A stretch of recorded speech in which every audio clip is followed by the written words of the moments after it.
এই যে বন্ধুগুলো হলুদ, এগুলো গাড়বো। বাগানে কয়েকটা গাছ হয়েছে,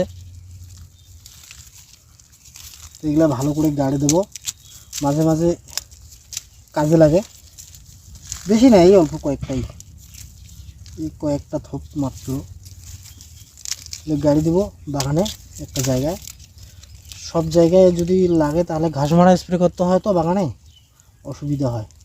তো একটা ভালো জায়গা দেখে ওখানে যত্ন করে এগুলো গাড়বো। মাঝে মাঝে হাত পা ডাং লাগলে, ব্যথা লাগলে এগুলা খুব কাজে লাগে, একটু খাইতেও লাগে।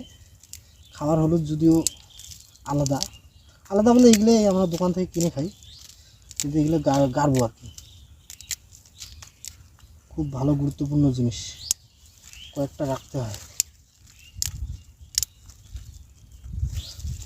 বাগানে হয়েছে, এগুলোকে